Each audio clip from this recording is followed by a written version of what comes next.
Welcome to the Web Report. My name is Stuart Webb. Came across this video by a YouTuber called DEMCAD, and just came across this video.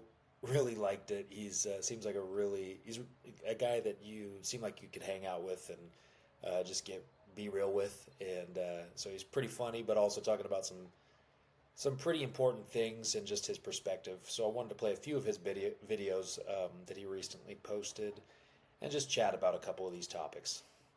Reading about the layoffs at Disney. There's layoffs all over the place, and apparently they laid off like a thousand artists.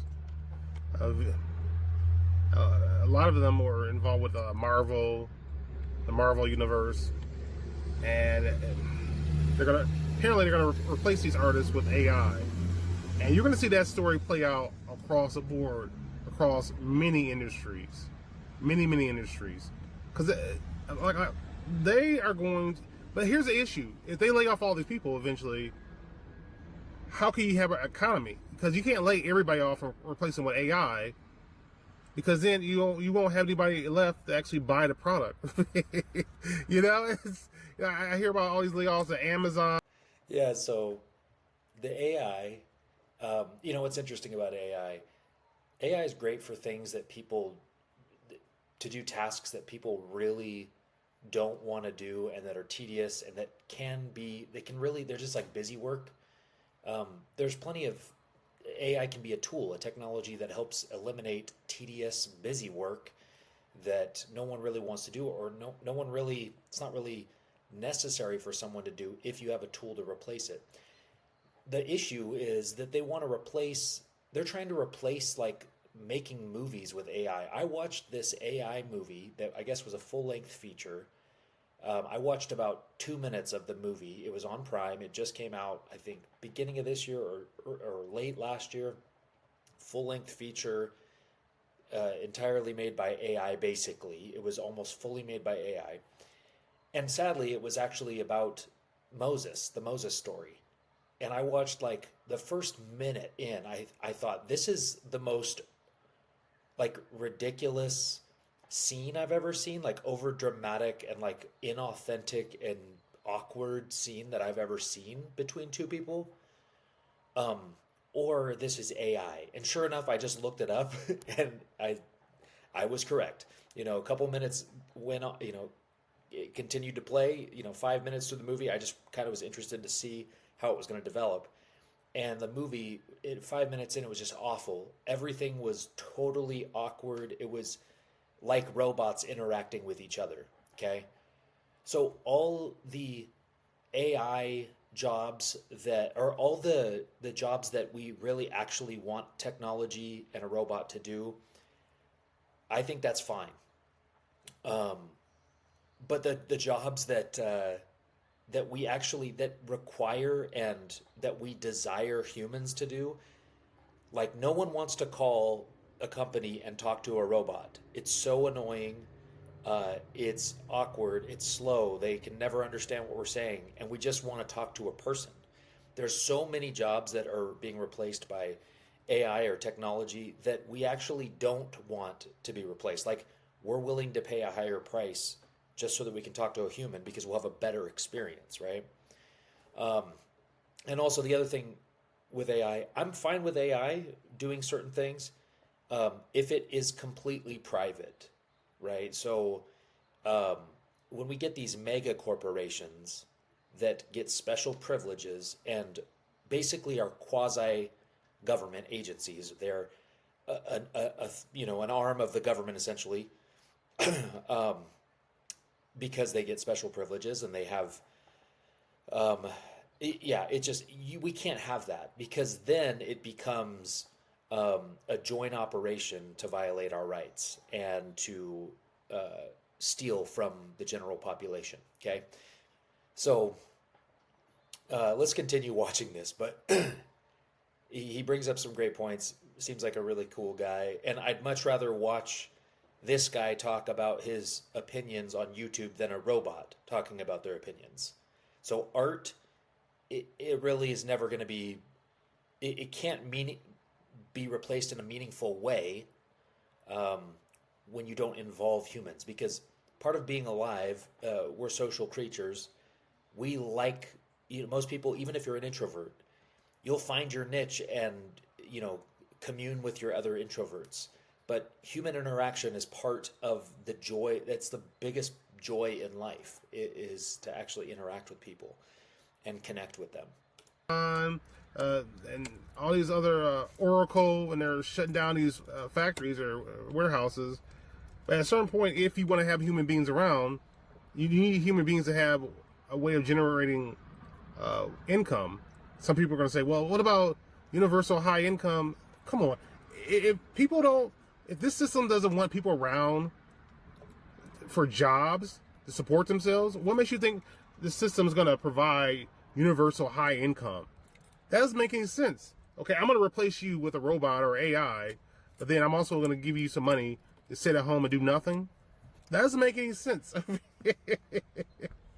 Yeah, 100%. But also, let's add to that is that one of the big, and this just came to me, that one of the big problems with AI and these big tech companies and these multi-billion, trillion-dollar corporations that are a quasi part of the government is that while they get all the special privileges, they get the tax breaks, they get all the advantages to push out our ability to actually compete. The whole plan is to get rid of us, essentially, and where they control everything, and we just live by their rules, where our natural rights are completely violated. And so it's one thing if there's a natural monopoly where a person works really hard, he doesn't get any special privileges or special rights or special treatment from the government, and he builds a business and it becomes a monopoly because it's a natural monopoly where no one can compete with him because he's so good at what he does, or the business has created a product that no one can compete with. That is just a natural right that someone has to use their private property and create products and sell those products and services. But when the government gives that guy special privileges above other people and other businesses, that's when it becomes a problem. And that's why we're in the situation that we're in. It's one thing if someone wants to create technology and just use it to try to build their business within the bounds of natural law, doesn't get special privileges from the government. That's totally fine. But when it's the opposite, which is what's happening now, that is a big problem, because then you get these big corporations that pretty much they control the market, and then we're not even allowed to operate in the market. We're not allowed to compete. The barrier of entry is they've made it impossible through regulation. They've regulated the small guy out of the market. Okay, so people, and the thing is, barriers to entry, it's always done by the guise of, well, we have to keep everyone safe. It's a public safety issue. It's this and that. It's really, most of it's about regulating small business owners out of competition and out of the market. That's just what it's about. And now we're here. Okay? Now we're here. So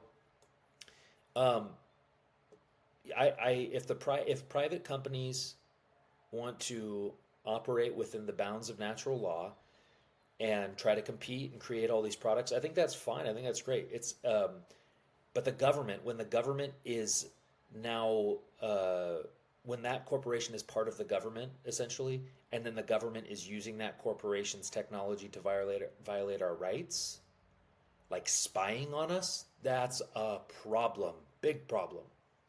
So let's continue. I'll tell you what makes sense. They're creating a new economy for a much smaller population, because a lot of us aren't going to be around. That's how I see it. That's the only thing that really makes sense to me, because universal basic income doesn't make any sense. That's the plan. He's right about that. When you think about it, Okay, so how does that work? People just get paid for nothing? This system doesn't want you to even be able to, they don't even want young people to be able to afford. He's right. That's how you're going to get paid for nothing. Yeah, that's how they're going to sell it. And really, you're not even going to get paid. It's going to be you're given you're allotted your certain amount every month, and that's it. And you do what we say, and in exchange for that, you have no freedoms, no rights. House. You really think they're going to have a universal basic income? I guess they're going to have a system where nobody owns anything. The whole, you own nothing, you'll be happy. Well, people aren't happy. People are not happy. That's right. You own nothing and be happy. My ass. They're going to get rid of us. That's what they're going to do. Because when you look at it, that's what they're doing. They're building an infrastructure that allows an economy and production to exist without people. What type of future is that? I want to hang out with this guy.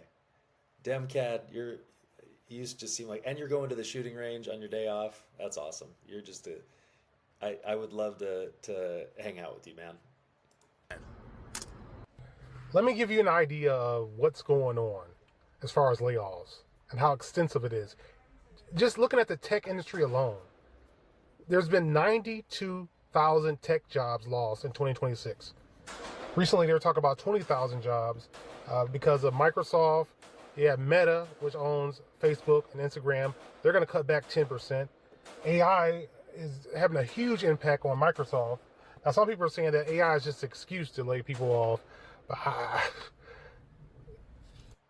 Well, I mean, that's another good point is that with all these tech jobs, remember, 10 years ago they were saying you've got to learn how to code, you've got to learn how to use technology, and now everyone that did that, now they're struggling to find work because of AI and honestly over regulation.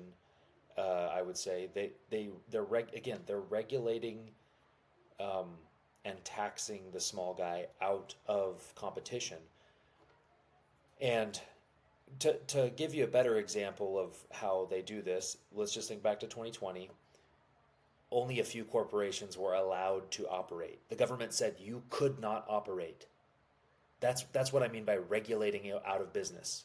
That's when Costco, you're in bed with the government. It's not a free market. Costco, Amazon, Target, Walmart, all the big companies, the mega corporations, they were totally allowed to operate, no problem. In fact, they were their business boomed because they were the only businesses open, basically. So that's the plan. So the 2020 shutdowns, that is the plan that's their plan for us. And when I say the people in charge, they're not good people, and it's not that they're just greedy. This whole thing, they're just greedy, it's greed. No, they're conspirators together, okay, to overthrow the freedom of all lands, to take our natural rights away. And you wonder, well, why would they do that? I mean, it's just like because they're wicked, okay? They serve a different God than Christians do, real Christians. I'm telling you what I think it really is, the overall agenda. But 92,000 tech jobs in 2026 alone. We've lost 900,000 tech jobs. 900,000 since 2020. And you tell me this is just, a transition to a different type of economy that involves everybody? Hell no.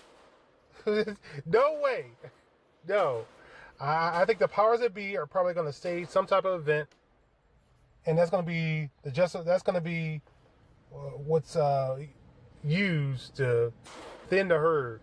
Another great point. I agree with that completely. That there's going to have to be some sort of false flag or major shutdown, and in order for them to implement what they want to implement, there's going to have to be a lot more false flags, like we saw with the pandemic. And and the jab and all that stuff, so to speak. I am absolutely convinced. And another thing a lot of people aren't thinking a lot about as far as this Iran situation is the fertilizer crisis. It's more than just an energy crisis. That whole situation is going to cause the closing of the Strait of Hormuz. That's going to cause a huge oil and energy crisis. Yeah, so he brings up the Iran thing, and that, I mean, this is just going to be, we're going to be in perpetual war in for a long time until we just say no, until we all just say no, we're not doing this anymore. Bye bye. We're not going to be a part of this, and just stand your ground. Don't let them violate your rights, things like that. We're just going to have to do that because they're just going to continue doing this. And I want to bring you to his other most recent video, which I thought just the first opening line I wanted to talk about, and then we'll be done with this. But yeah, he brings up this point about the Iran war and the deadline for the War Powers Act, which is what Congress apparently Congress voted to relinquish their duty to declare war. They relinquished it back in the 70s to give the president power to just go to war whenever he wants. But they say, oh well, but you know, we're giving you this power, but you have like 60 days for to take military action, and then after that we have to meet and vote on whether to declare war. And there's all these caveats to the whole thing anyway, but regardless, Congress cannot relinquish their power to declare war. You cannot do that. That is a violation of their duty.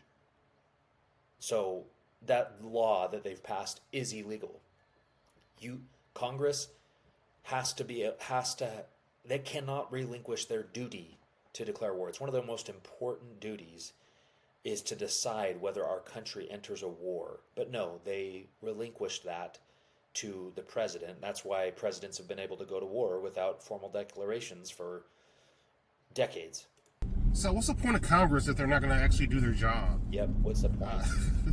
The War Powers Act was something that Congress passed decades ago that allowed the President of the United States to basically take us to war for 60 days without immediate Congress authorization, right?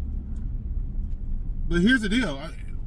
Shouldn't the Constitution mean something? We shouldn't be at war at all unless Congress formally declares war against the people that rule us. Don't care about the Constitution or the rule of law. The other country, the other party, right? I mean, that's the way the Constitution is set up. That's the way it's supposed to be. So, but all right. So we've been at war for what? About 60 days as of today. I'm sure that the administration is going to argue that, oh well, we had a ceasefire, therefore those days don't count. And apparently, they get a 30-day wind down period if the war is coming to an end. Here's my question: so, what's stopping them from starting a war, then claiming, oh, it's a wind down period, and then they have another 30 days, which makes it 90 days, so-called end the war. But then they can say, oh, something happened, and oh, now we need more funding. They can just make up more and more excuses for a war. So essentially, the Trump administration is ignoring the law. They can ignore the law, just like every other president. I mean, what about the Epstein files, the Epstein situation? They're supposed to be released, right? What happened there? And the administration basically, Pam Bondi, she basically ignored the law. Now she's looking at a contempt of Congress charge or motion or whatever. She could be fined or whatever. Look, until people go to prison or go to jail and actually face some real consequences for violating the law isn't going to mean anything because they're protecting the elite, the powerful. And apparently they're more concerned about serving those people's interests than obeying the law, because apparently Congress is bought and paid for as well. And this is how the world works. It's all about protecting the elite, and they will... Yeah, he's right. They're protecting the elites, and the elites are part of a special club that's not a good club. And it's not just about greed. It's way worse than that. Vilify anybody who even threatens any type of power structure. Yeah, just like this Michael movie. So we're at about 20 minutes, so I'll just leave it there. But I wanted to touch on that how Congress hasn't, they've reached the deadline. Now Congress is supposed to vote on it and make a decision, but it's never going to happen. And even if it does, it probably won't matter anyway. none of this matters. All the people that rule us, they don't care about the law. They operate outside of it. Um, they never or very, very rarely face any type of judgment. That's why they get their people into place so that they don't have to face consequences for their actions. So I just wanted to touch on that.